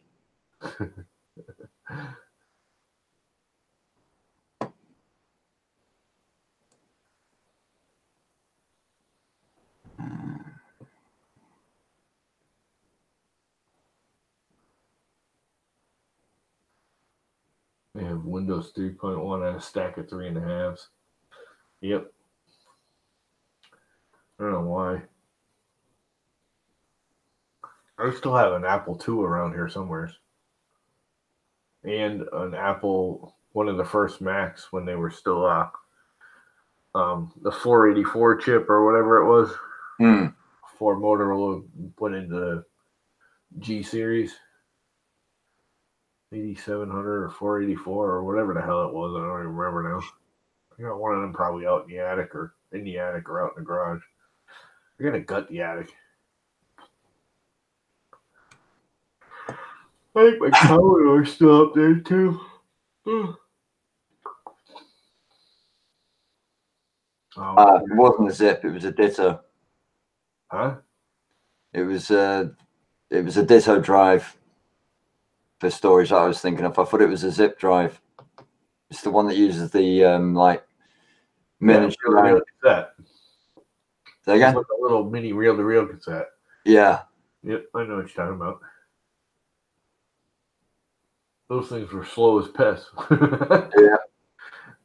It was funny when like the reel was all on one side of the spool, on one spool, and you wanted the information like all the way at the bottom of it.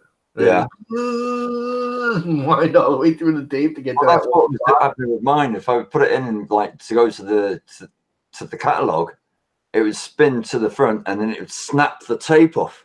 Yeah. And I was like, oh, I'm not using that again. But I was saying before on the Amiga, I had a little piece of hardware for it, which allowed me to actually use videotapes as storage devices. And I could fit about 600 discs to a 3-hour tape. That's insane. But again, you had the same catalog, so you'd have to rewind the tape. Yes, one of my Apple IIs, we ended up with 2 of them. One of them, I think, was just orange or green. I think it was orange. And the other one was color.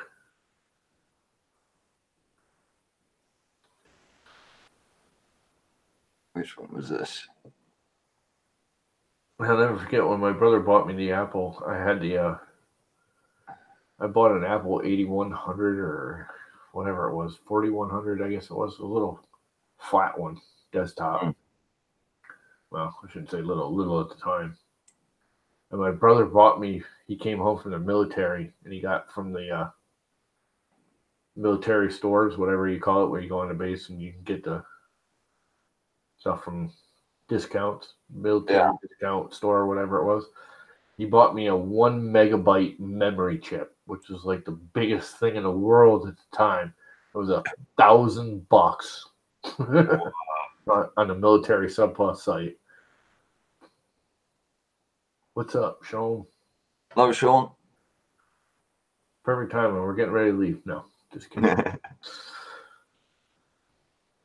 Although I'm not staying much longer. It's already 10:15. I'm getting tired.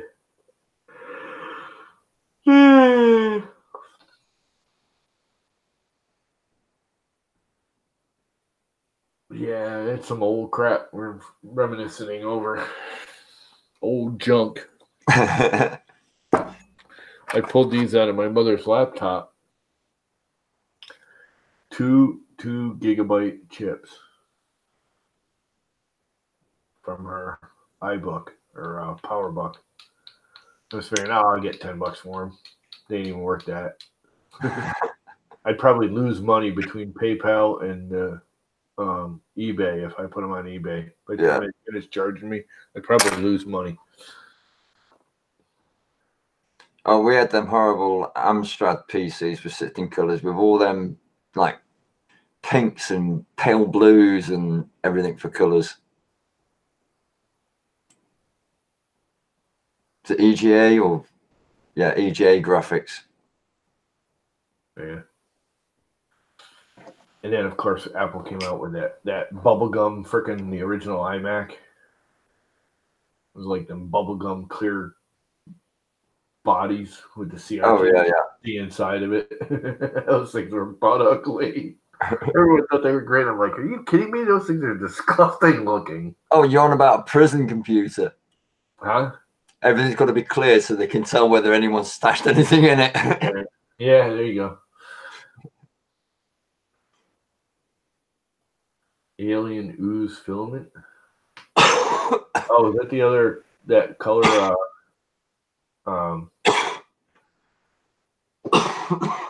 IC3D made for him.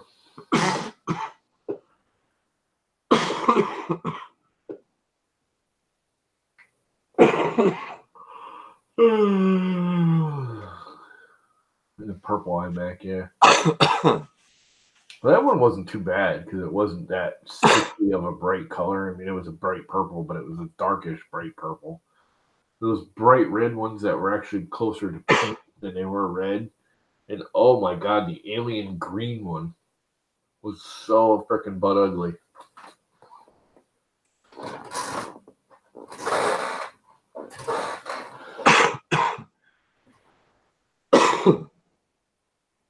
Oh. Yeah, I thought it was pre-order only, wasn't it? Yeah, I know Sean didn't make too many of them. I think he said he made like 100 rolls. Not even.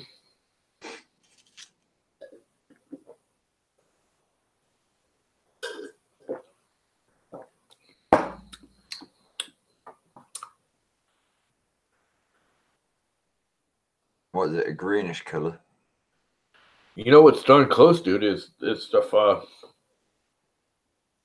Get the bright green from Snow Labs.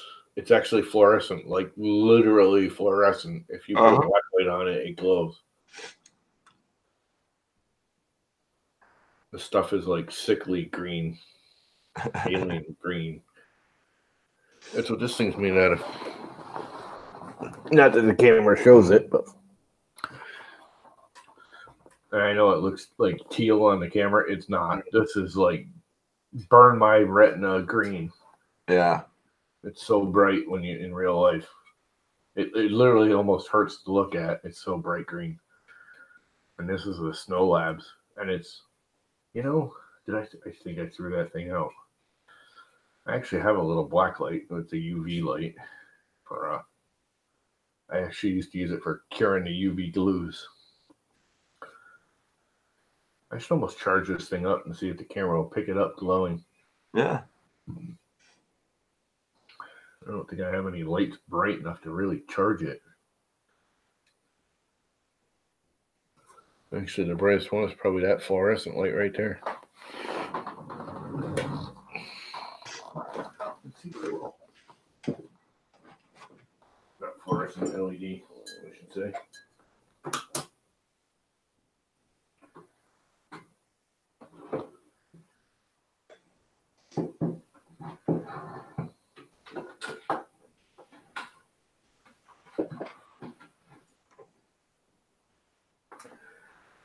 I don't know if that's enough light to charge it or not, but we'll find out. We're going to sit for 5 minutes. Bobblehead, bobblehead. I like whacking Walter in the head. Especially when he's sitting on the loop. Put that away. I wonder how much it would cost me to overnight that to him. It's not really finished, but close enough for now, anyways.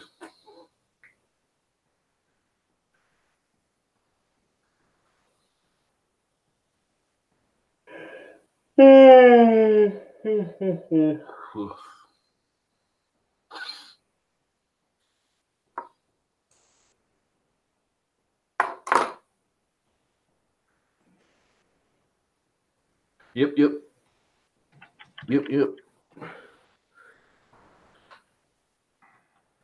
Oh, let's see. Which one is the light? I'll kill this light. I hope this doesn't kill my computer. They're all tied into that outlet. I wonder if I put light on here underneath it. So it'll reflect enough light back to charge the other side of it.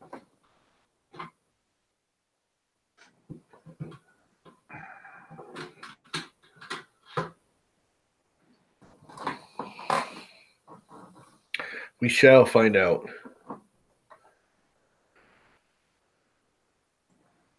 does help. You can see it's getting getting more light on the other side. Yep.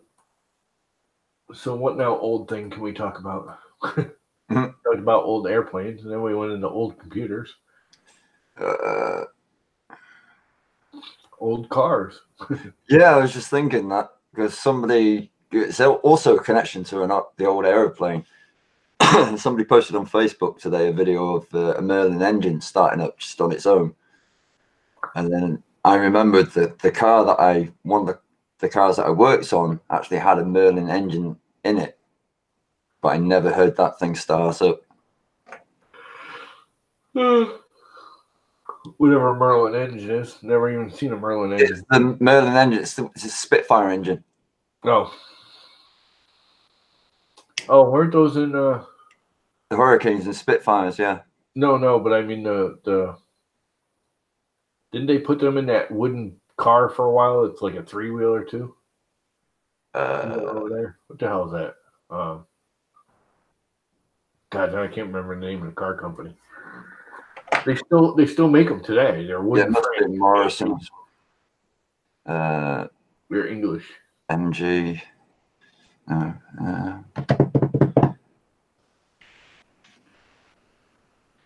They make a 3-wheeler.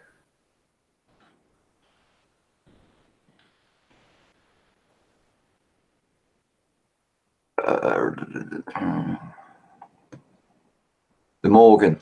Morgan, yeah. No, that actually uses a bike engine. Yeah, the new one, but I heard the old original ones had big, massive monster motors in them, didn't they? Just check now. Yeah, now they just use a Honda engine in them or something, don't they? Even by looking at the old ones, they all look like they were big, beefy bike engines. I don't know. I always thought they had a model they have like 3 different models of that car. They have a regular 4-wheeler, a 3-wheeler, and then they have like a weird kind of looking thing. They're all wooden framed. Yeah. See, that's the one thing I didn't understand about the Robin Reliant. They put the wheels back to front. Yeah. If you're gonna do a single wheel, it's right. You need to put the wheel in the back. The Robin, it's nothing more comical than watching Top Gear flip that thing over left and right, man. Well, we used to have this old British sitcom called Only Fools and Horses, and you had the 2 brothers, and they were like dodgy as they'd be selling dodgy gear all the time, but they always did it in the back of a bright yellow Robin Reliant. And there's been, like in many of the episodes, you'd see them tip it or do something with it. I want one of those just so I can destroy it. I just want to drive down a road and roll it over. I've always looked at it for it's just a boat without a back engine. Yeah. The funny one though is the Bug, which was done by the same company. It was like you take a Robin Reliant and slice it down the middle, as in the back end. Take the back end off, then put this cloth over the back of it, and it was a horrible little thing. See if we can find that one. The Bug.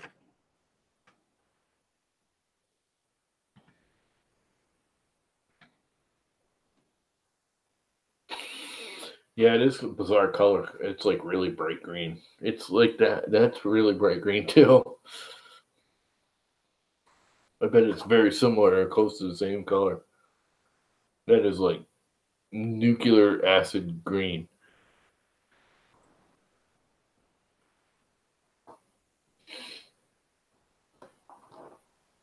See, all I have is the overhead light on and that one on. Let's see if the camera will pick that thing up. Wait, down the desk. If you thought the Robin Reliant was funny, let's kill this light. I don't know if I can get this dark enough in here.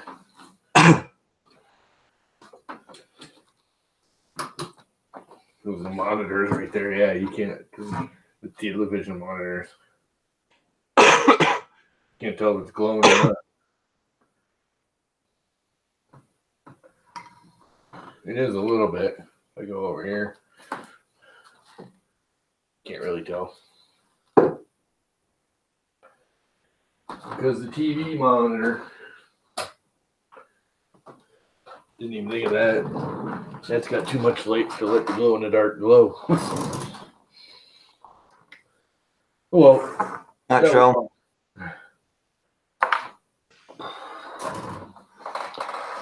You want to have a go? You thought the Robin was fun to look at? Have a click on that link. Click on the link I've just posted. That's the other car they did.